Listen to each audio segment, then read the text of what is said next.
Greetings. The Black Aesthetic family, including Rob Malika Imhotep, Leila Weefur, and myself, Jamal, Bess, are excited to have you here. This is the Black Aesthetic's 4th season. Our first was held in a modest bookstore full of the smiles and anger of young Black creatives discussing films by and about Black women.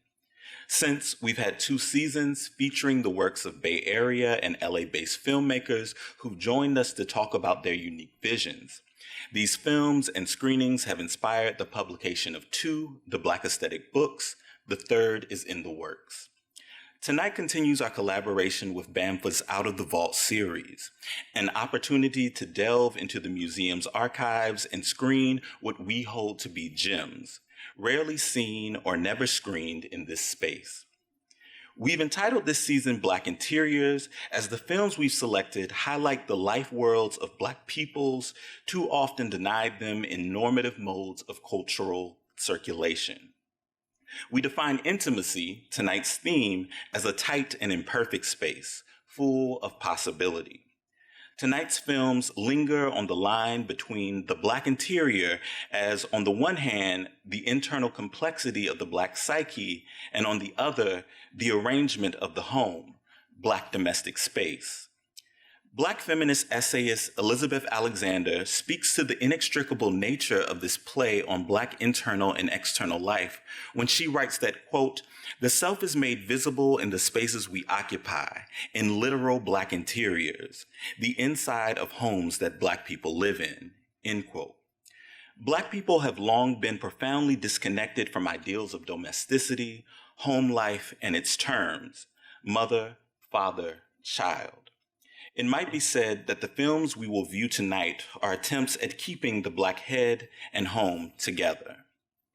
Tonight, we assemble in order to view the divinity of the spaces Black people make with an eye toward love. We have faith we are in the company of the all too undercommon, who practice seeing and questioning the complex world of moving images with a careful, caring eye. We seek witnesses to the profundity of our inside parts, our guts splayed, our Black interiors. For the Black girls of an LA playground in Pizza Pizza Daddy-O, tonight's first film, intimacy announces itself as a shifting formation of hand games and personalities. In Julie Dash's experimental film Relatives, a son dances through family history with his mother close by. This is the home of Miss Levant Graham, invites us into a loving and abundant encounter with the Black domestic sphere. Evan's Corner, A Day in the Life of a Black Boy, asks how we find and prioritize intimacy with ourselves. And Slowly This, 2 friends reflect on the ways race and gender impact their lives. And in closing, we watch Bill T. Jones dance through loss. Just to give a signal, there will be varying time differences between each film, so there'll be some space there, so keep an eye out for that. And we just want to thank you for being here with us, and we look forward to talking with you afterward.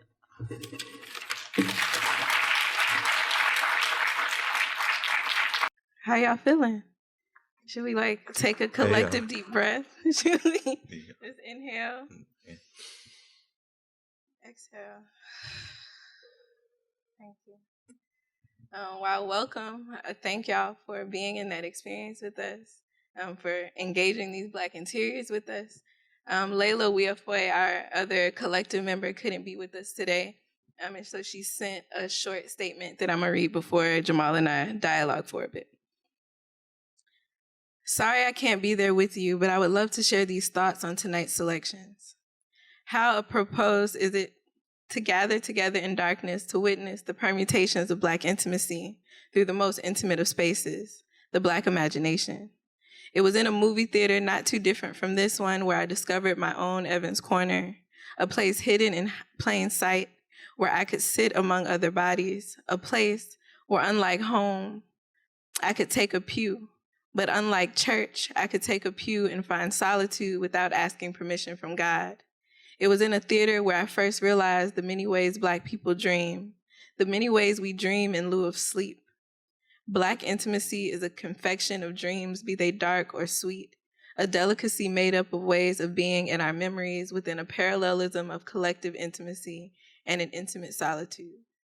Black intimacy is found in an unbroken and consistent existence of gathering in cinematic darkness. It was found again with Jamal and Malika and our shared private desires to seek intimacy with you all and each other in this theater. And there's like a little heart thing.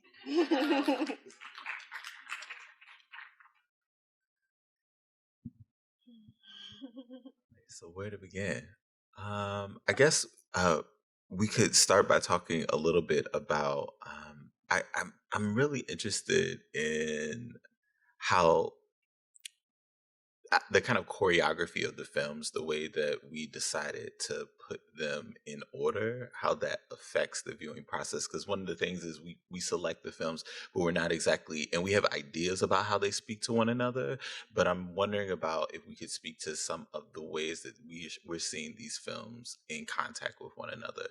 So I'm thinking for myself about the ways that different notions of Black home space, the Black, what we're calling the Black interior, show up here, and also the kind of the ways of revealing that can be specifically uncomfortable, maybe even in the space. The tightness of some of the rooms that we're looking in as being a tightness that is actually like felt in the body, and that is released, like that movement from this is the house of Miss Levant Graham to Evans Corner. I'm also thinking about this type of intergenerational kind of choreography, or the passing down of stories, games, joy, knowledge of life through the games that we're seeing in we're seeing in Pizza Daddy-O, the first film we viewed, and how that is something that's carried on through Ishmael Houston Jones's work. That type of abstract figuration of the stories he's being told, and also seeing Bill T. Jones dance through his proximity, his intimacy with death. So yeah, those are some of the things that are on my mind right now. Yeah, I think I really like this question because as we were watching, I felt myself kind of like feeling like just like claustrophobic, right? Like thinking about, there was one moment where I was like, oh my God, like imagine if I was like one of Miss Levant Green's children and all the problems I got, and if I was in that little space, and like what would happen? Like how do you be depressed in there? But like obviously, of course, like we know that like these are some of the like the conditions through which Black folks are enduring and are kind of experiencing varied states of happiness, of joy, of unwellness, of unrest, of disease, and also of pleasure, which is, I think, kind of something that we were intrigued by and even thinking about intimacy in this way. And then for me, seeing Bill T. Jones at the end opened something up that I don't think I was expecting to be opened up, that I'm still kind of reeling from. Now, a colleague of ours, Gabrielle Williams, shared with me briefly last week that she used to dance with Bill T. Jones. And one of the things that she said was how like he would instruct them about occupying space. And this was like random conversation, like had nothing to do with nothing.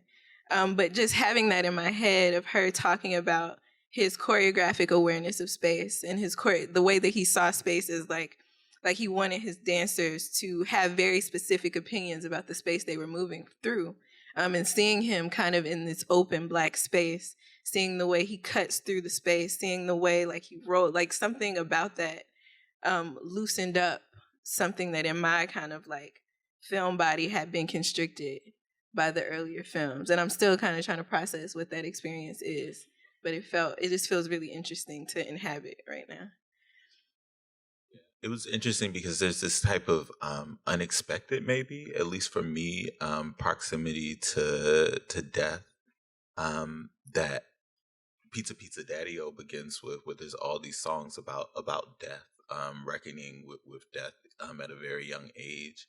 And then to see Bill T. Jones, who this film is shot a year after his partner's death during the AIDS pandemic, the early AIDS crisis, and to see that, I don't know, yeah, it did do something. I think that there's a interesting about the arrangement of space. How you're saying like we're going into this black open space for choreography, this dance studio space, as opposed to some of the other spaces that we're in. Like maybe that does something to it. I think there's something about like the architecture of the different films that definitely brought like a different type of feeling in the gut that can't be like dismissed.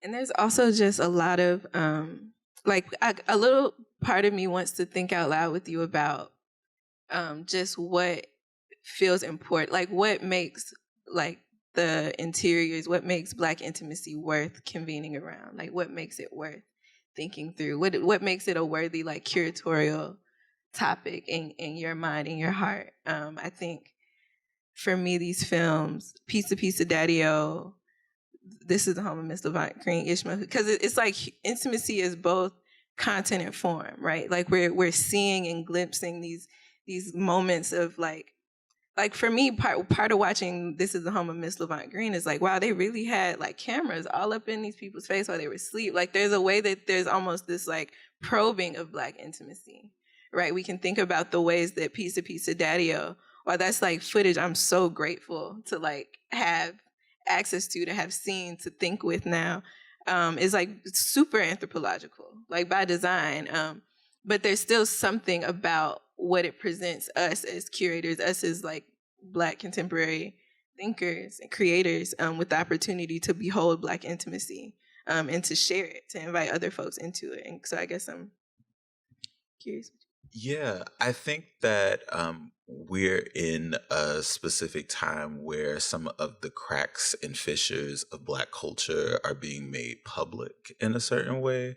And I think that it's important to stay attuned to that, and it's important to stay present to the types of affects, feelings, and forms that takes. So I think that that's something that I'm interested in. I'm also the watching the House of Miss Levant Graham again, especially in company, in mixed company, is an interesting experience, because I think that it makes me think about this distinction between the type of love that Miss Levant Graham is trying to cultivate in that tight space, with the resources available, and the types of the line between that type of love and the camera, which is has a certain type of documentary impulse, and also can be used as a form of surveillance. So I'm interested in what it is to be able to, for one, tell that complicated story, to show those Black interiors, but to also be mindful of what the practice is as far as what we hope to show when we reveal, or the ways that we go about revealing it. So I think that just keeping some of those questions open is important. I think it's important to actually to feel that and know that is possible, or that is something that we're dealing with. So instead of covering it up necessarily. Yeah. I'm thinking about a talk we went to last semester about anarchitecture, or like, and like how there was like all this theorizing of like the queer potential of like, you know, cutting a house in half, or like as this art object. And I'm messing up the details because it's been a while and I don't have my notes. But I remember both of us kind of being like Black folks live with cracks in their walls all the time. And is that anarchitecture? You know, like, is that this radical break that points to these new modes of being? And like, yeah, like I think one of the things we see in This Is the Home of Miss Levant Graham, and even in that moment in Evan's corner where they're like scoping out the corners and like, this corner has an interesting crack in it. You know, it's like there's something about living in and with like deterioration that doesn't warrant like romantics, but like does kind of open up new understandings of what the domestic space is. Like what are the conditions of possibility for love, kinship, joy, those dance moments? Like, what do they always have to look a certain type of way? Can they be falling apart? What does it mean to insist on kind of like this playfulness, this innocence of the children, even amidst deterioration in a certain sense, or even amidst like an architecture that reveals its own limits or reveals like just like divestment? I guess I feel like I'm kind of like, my brain is doing a lot right now, but I think it's because I'm thinking about this thing you keep saying about reveal. And what happens when you don't even have a choice whether or not to reveal, right? It's like when a camera went into the home of Miss Levant Graham, regardless of what the context of the interview was, there were certain things that they were going to see. Of those things were kind of like the livelihood of the children and the kinds of ways that personality and all that stuff ran through the kinship, but they were also going to see the very real material conditions. So I guess I'm curious about this question of reveal, this question of care and reveal, and like how one insists on care even when you don't get to consent to what you reveal or conceal or whatever. And cinema is a very interesting arena for that conversation. Shall we talk? So, like traditionally, the Black aesthetic is not in a setting like this, right, where there's like a stage and like auditorium type thing. And so, like, a big part of our practice is cultivating dialogue. So we would love to just be in conversation with y'all. If y'all have thoughts, ideas, questions, feelings, please share them. Hi, thank you so much. I was wondering, when you were putting the films together, if I guess part of intimacy is this the space, the revealing thing. I was wondering, this seems like there's a consistent theme, and I was wondering if it's intentional, of creating space. Like you said, it's very tight, and it's like at the very beginning there's these girls that are just creating structures, creating spaces for each other, passageways for each other pass through, and over time it becomes like with that houses, the tightness, like finding a place of one's own, and at the end the intimacy thing of like pushing people away and trying to find my own identity, and then at the very end, like that the repeating refrain of like, I think we're alone now. And I don't know, I think I got really upset there because it's just like, you never are. It's just like, do we constantly have to be pushing for space, or can we be given space? And I was wondering if that was something that was intentional, or I'm just reading too much into it. You're never reading too much. Yes. That's never the case. Yeah. No, we love that reading, I think. Yeah, I think honestly, it's so there and it's so perfect, but I can't say if we were just like, yes, all these films show people creating space, but I think you're absolutely on it, right? And I think part of the joy of curation for me in this process with the Black aesthetic has been all the things that fall in, you know, like all the things, like we come to a set of films thinking this is the organizing arc, but when we sit and watch them, we're like, oh snap, here's this other thread. Here's this other thread that might even be more prominent, you know, or might even say something different. But I think just the question of intimacy and the question of the creating space are definitely moving in tandem. So thank you.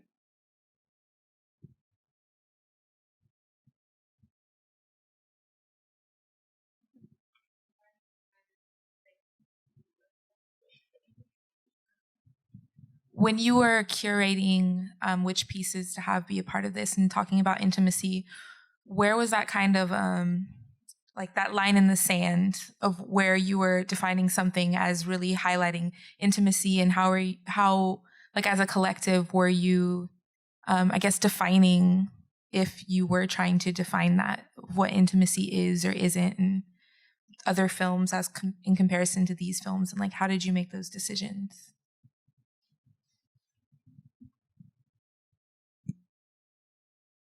So I think that some of the things that we were interested in, I think that personally, one of the things that we had been reading was Elizabeth Alexander's Black Interiors, and it was about about showing a certain kind of complexity of the Black psyche that actually kind of lent itself to this project, because we had to deal with what the limits and the profound or the beautiful things that we could find within the archive. So when we found these films, I think that Black domestic space became a interesting thread for that. The arranging of that space is kind of like an art practice that actually reveals something idiosyncratic about the Black psyche. But also, I think we ended up looking for films that actually spoke to a kind of intimacy as far as togetherness, as far as touch, as far as stories that are being passed down, familial intimacy, etc. And we let that kind of like proliferate. So I think that was kind of the process, and then finding how these films actually spoke to one another in the making. So. Yeah. I don't know if there was a hard line. I think there was definitely overlap as we were kind of like combing through the archives, compiling a list, trying to see who fit what narrative threads there were there, or what kind of like larger conceptual threads. I do think, just to echo Jamal, there was something about touch, there was something about closeness, there was something about space. Like I'm sitting here and trying to remember like what was the film that kind of gave us intimacy, that was like, yes, this is the thing. And I can't find that in my memory, but I know there was definitely something about space, about the way that people were moving through space, about touch. And we had a series of film and several conversations that were about like migration, or about like urban space, like how are Black folks making do, particularly like Black children making do in these urban contexts. And I think kind of parsing through what actually interested us about those kind of migration films was like what is happening in the spaces, what is being altered or changed within a domestic space. And I think that kind of led us back into intimacy by name. And I think like we definitely had intimacy before we met Miss Levant Graham, I believe. But I do think for me that is one film that kind of was like, aha, like this is doing something. Like when I'm thinking about intimacy as a tight and imperfect space full of possibility, like that's kind of what I'm thinking about.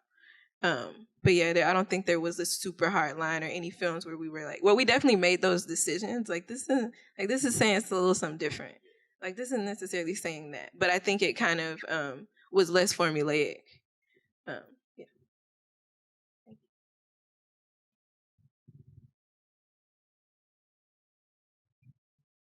So I don't know much about history, and I was wondering, in the last film with Bill T. Jones, all the names and like the house, is that referring to real people and real events, and what are they? So I can't give you all of the people and events necessarily, but I know that the voiceover that you're hearing is his late partner Arnie Zane. There's a reference to the artist Keith Haring. There's also a reference to his sister Rhodessa Jones, who actually is an artist working in the Bay Area. So those are some of the names. Yeah, I think they're very personal. Like, and I think the reason why that film fit, well, one of the many reasons that film fit into our conversation around intimacy is kind of like, I feel like when we watch that, we're witnessing this like super insular posthumous collaboration between Bill T. Jones and Arnie Zane. And I still really don't know what to do. Like that film really like has me in my situation more so than it did the first time we watched it. But I think like, so a lot of the names, a lot of the references are really personal allusions to their life together. Or at least that's what I'm gathering from it.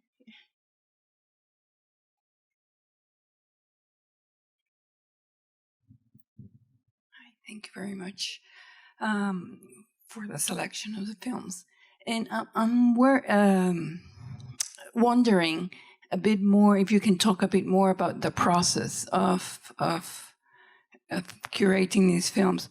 How do you get a short list? Do you sit together and watch it together, kind of now in your intimacy? Are you now connected? How do you choose, that speaks to me, maybe not to the other one, and you start a dialogue? What is your process, your own process in all of this?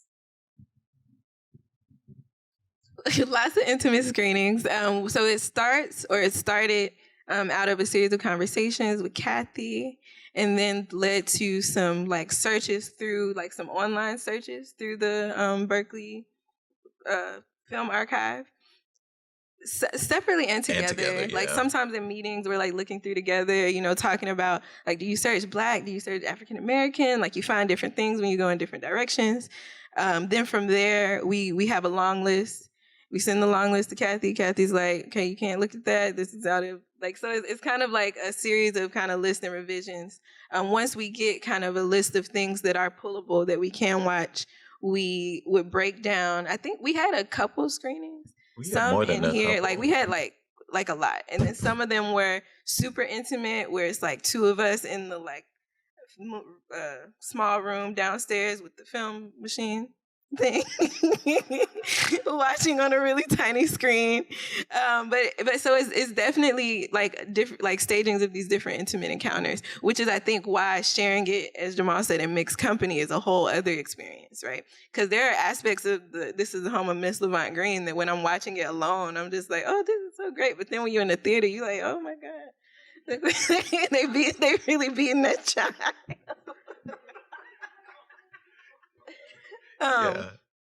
So yes, just and I don't. Jamal probably has more.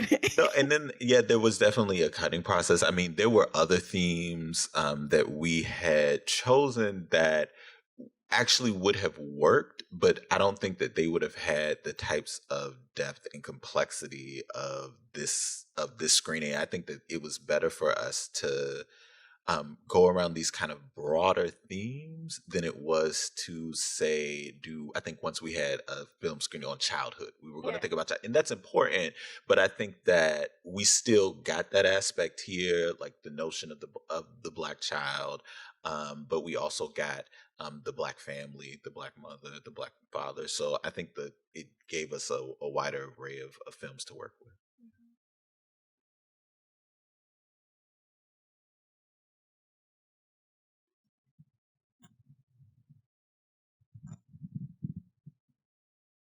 I had a question about sort of the thoughts behind selecting Slowly This. It's the only film that really someone who isn't Black takes a significant amount of screen time. And I happen to know the writer, so I know that is his life story, David Muir, the Japanese-American guy. So, and then he's talking about his relationship to whiteness, but it's not like the Black relationship to whiteness. So I'm just kind of wondering what was behind that decision to sort of curate that film with the others.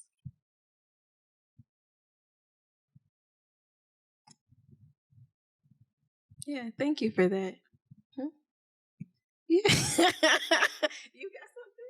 Okay. I think, well, one part of it was like, so this Alive and Off Center archive was just like this treasure trove of things that we did not expect to find. I think initially we were really shocked that there was this like Julie Dash piece, there was this Arthur Jafa piece, and we were just kind of like, what is going on in Alive and Off Center? Like, what was happening in Minneapolis on public access television? And it started there, and then I think it grew into, or I think one of the things that made it valuable was the conversation, like just kind of being shocked at where the conversation was going, and thinking that would be interesting to have on screen. Watching it now, one of the things that I felt was that the Black character wasn't being heard. And maybe there's a way in which they're like in the writing, like intentionally, they're not necessarily like engaging each other's stories. But I know that I kept feeling like, well, this is interesting because they're having this intimate conversation. But whereas like early on, kind of Alex, the Black character, is kind of engaging David around like his wife and all this kind of stuff. When Alex starts to chronicle these kind of like experiences of like kind of Black, like racialized experience, David like doesn't really engage. Like he just goes back to talking about his wife. So I found that was interesting and a little, I think, again, like tight and imperfect space. Yeah, I think that I think trying to not necessarily, I mean, we're trying, and this is an old debate, but like not necessarily like focusing in on perfect or positive images necessarily.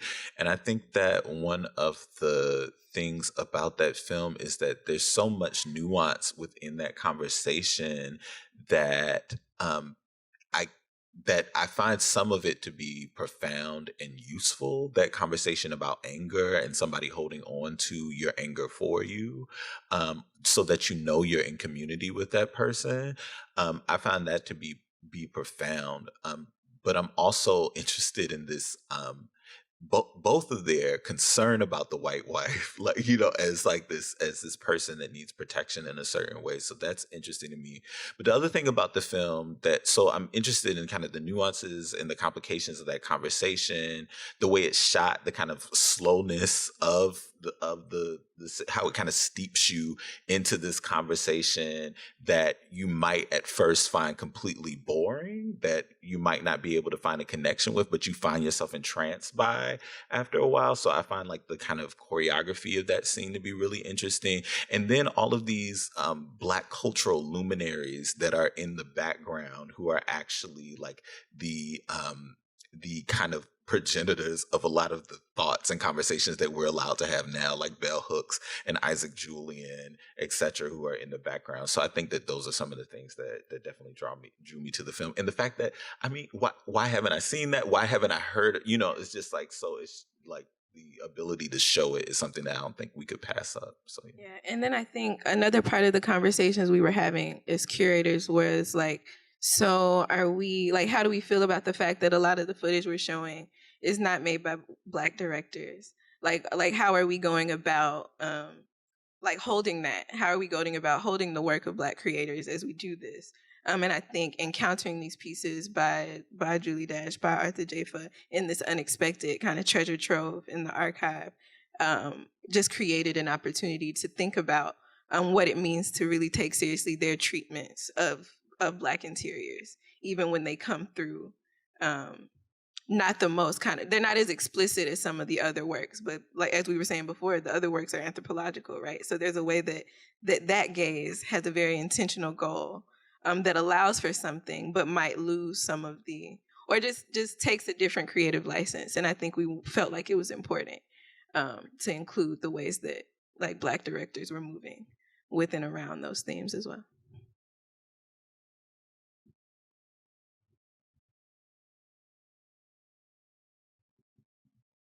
Sorry, this is a short one. I was wondering if you could share your thoughts on the role of consent in intimacy related to that idea of revealing oneself in privacy.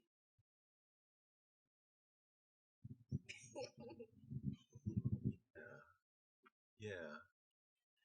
I mean, I think it was, I think, like you said something earlier that I thought was really interesting. Like, what if one of Miss Levant Graham's children were here to see, you know, this film? Like, how would they react to that much being exposed? I think that there's something. Yeah, I'm gonna have to sit with this one because I think that there's something about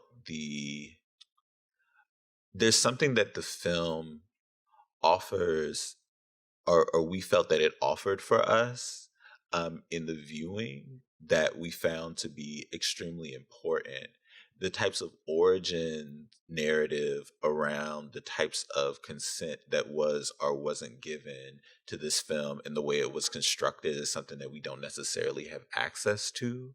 But I think that there's something that that the film opens up for us, even in its discomfort, the ability to show that those complications of that family and to sit with them is something that I think that we found to be important, and also the kind of experimental way that it was shown. So and just to add, I think something that came up for us in the last screening where we were showing it was a documentary work that contained footage from Reverend L.O. Taylor, who was a Black preacher from back in the day, who like had an early camera and was taking this footage of his church community of the town that he lived in. in Memphis, I believe. And I think something that I'm interested in is how Black folks relate to cameras, how Black folks relate to having their picture taken, to having their images held. And for me, the question of consent and intimacy is always important and always complicated. Because as Jamal saying, a lot of the origin narratives we don't get when we're in the BAM PFA archive. But I guess I'm thinking about how, like, watching the ways that Mrs. Levant Green's daughters guide the camera through their home with almost a sense of pride, right? They're like, this is it. Like, there's no shame there, right? And not to say that's a stand-in for like consent or that like does anything, but I think for me there's something worth holding in the ways that Black folks negotiate their relationships to cameras, like through all the films. Like, I'm even thinking about Piece of Daddy-O. I'm thinking about the ways that those Black girls are negotiating their relationship to each other, their relationship to the playground, and also the relationship to the cameras that are watching them. And what does it mean for them to act out on camera, right? I'm really curious about that. And I think that's something that follows me throughout this whole curatorial process, is just what does it mean to be kind of like looking at the way Black folks would have themselves imaged. Yeah, I mean, this really, I think it's on both of our minds, has me thinking about Saidiya Hartman's new work, Wayward Lives, Beautiful Experiments, about Black women and social upheavals, and social upheaval, and it has me thinking about the types of shame that is placed upon looking that might not be the that we might be reading onto the image that's not necessarily in the image, you know? So I also like wonder about that as far as like a reaction to watching this home in its disrepair. As I mean, it's just, I mean, I think both of those things are happening here, but it's kind of like a both and situation where it's like, yes, this house was opened up to being seen, but then is it our own like reaction that's like, "Ugh, I don't know if this should be, shown, you know?" Yeah. So, yeah, it's got me thinking about that. Anything else? Or any just feelings, if it's not a question? Like, how did these films like impact you? Or what do they have you thinking about?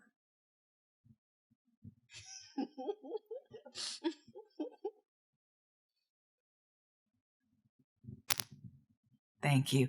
This was wonderful. I really want to thank you both.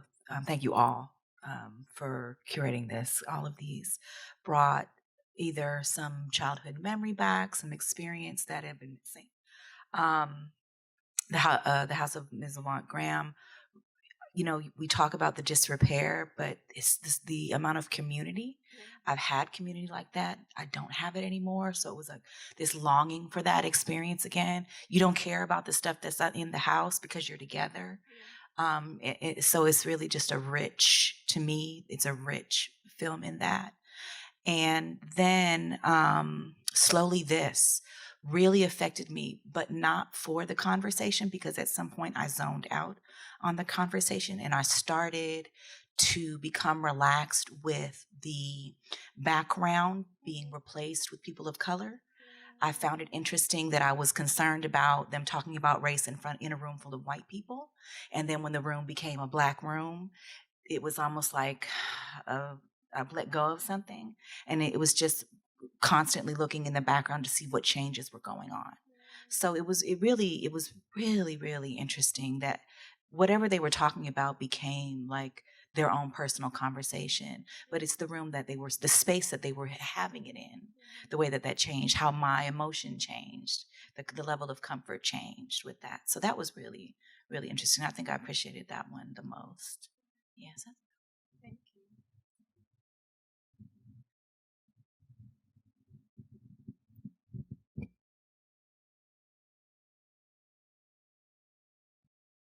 Well. Oh, we got. Oh, yay. Hey, y'all. Hey. So, I guess thinking along with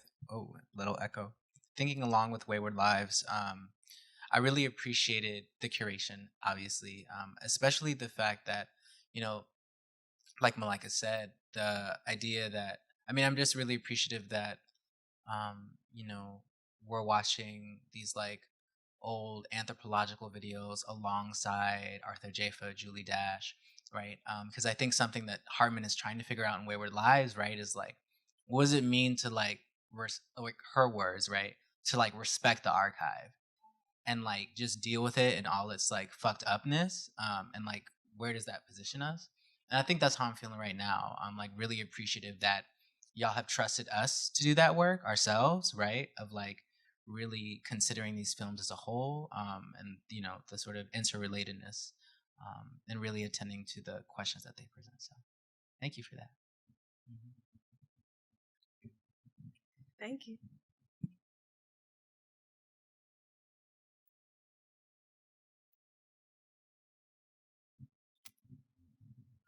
Thank y'all. I came a little late, but what I did get to see, I don't want to say impressed because that feels shallow. I just felt a lot of love. I felt a lot of love in all of the films, and so I keep hearing the term, or I keep hearing the word domestication or domesticated, and I equate that to love. And the concept of how do you provide consent in like these anthropological situations, and how do you move in a way that is shameless, knowing that there may be a sense of shame upon its being viewed, upon your actions being viewed. These are all the things that were like popping up in my mind as y'all are talking, but also while like watching. And even that moment in Slowly This, I also was like, oh, it's interesting that now all the people are changing. And they're like, what was the intention of the writers in doing that? The conversation where they too was like, oh, they're not listening to each other, but that's friendship. Kind of like when you really love somebody, you kind of don't give a fuck about what they're talking about because you know what they're talking about. Like you kind of have like heard it so many times already that it's just kind of like, yeah, and I got a cookie today, you know? So like, so I kind of like, I was having like that both and moment of like, damn, I wish they would listen to each other, but also like, okay, this is like typical, and it feels good to know that they had that space together to do that with each other and to kind of like soundboard off of each other. Because Alex, that was the black male character. He was talking about some really intense shit. And as you were saying, Jamal, about the nuances that he was bringing up, it was like really intense for me to listen to those things, because then I started to think about all the black men and women in my family and all the reasons for what they did or why they did the things that they did. You know what I mean? And it just put me in a place of a lot more empathy. The question that kept coming up in my mind is black relationship to whiteness, and this intense. I see this pattern of critique, like an intense critique of whiteness, while simultaneously upholding or like being within these very intensely intimate relationships to whiteness, like simultaneously. And I was watching this romantic and very sad and devastating story being told with this last film, and I was like, oh, this black man is having this very intense relationship with this white man and his white family. But I'm very sure that his black experience was also involved and also very intensely kind of like whirlwind in that. So it's not really a question. It's not like I can't formulate the question, but it's definitely something that I like have been pondering on, and watching this brought that up for me. Even in the point where you're bringing up the directors and producers not being black people, but telling black stories. So yeah.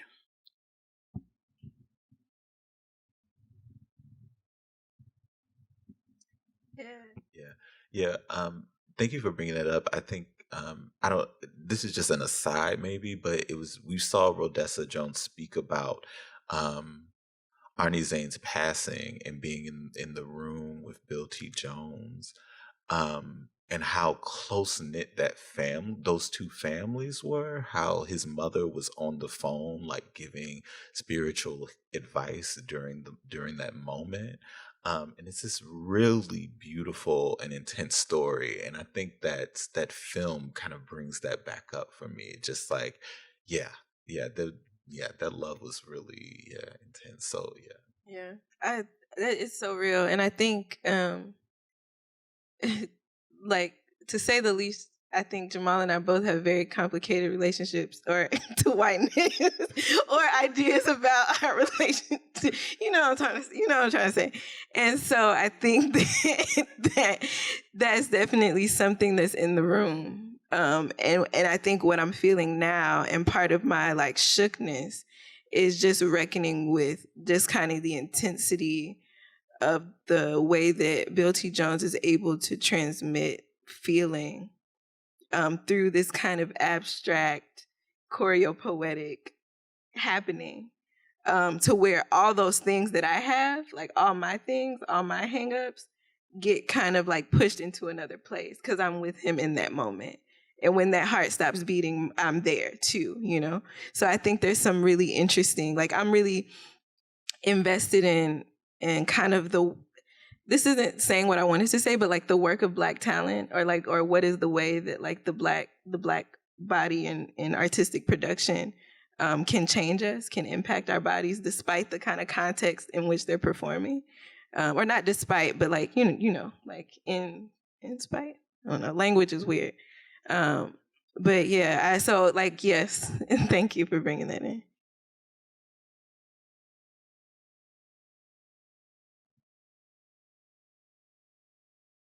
Okay.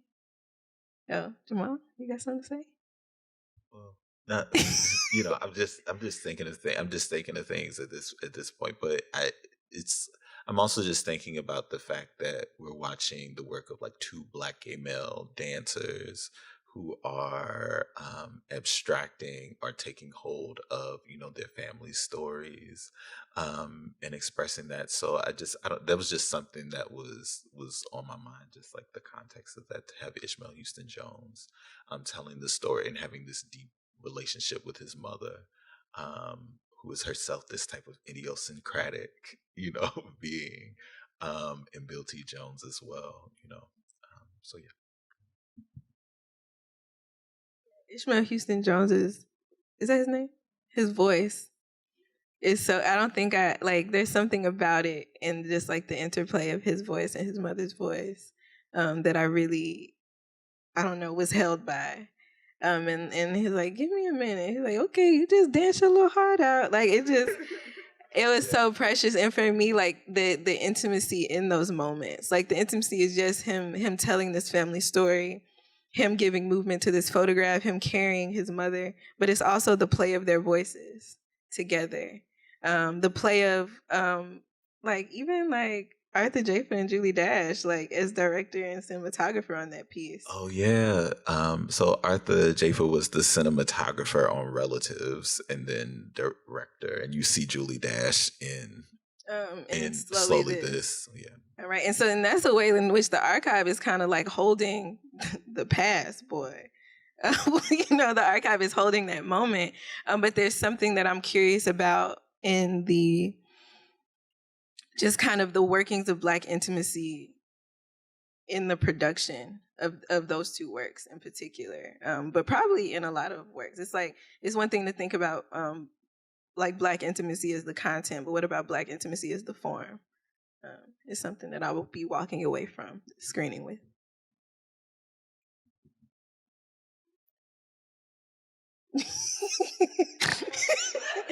About what exactly?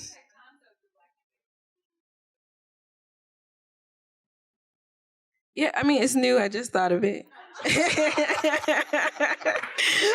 you gotta coin that. I think of it as kind of like what Leila's gesturing towards in her remarks, right? Like the way that Jamal, Leila, and myself, the production of this series is Black or is the series is curated throughout, or is a byproduct of Black intimacy in a particular way. The ways that we are coming together, the ways that we are working through our things and our collective things to put together a thing of beauty and to share it with the public. Like for me, there's something about that work that makes this experience worth inhabiting, right? And I think I'm thinking about that, but at the level of the production of the individual works too. But I'm thinking in real time, y'all. Thinking in real time. Yeah.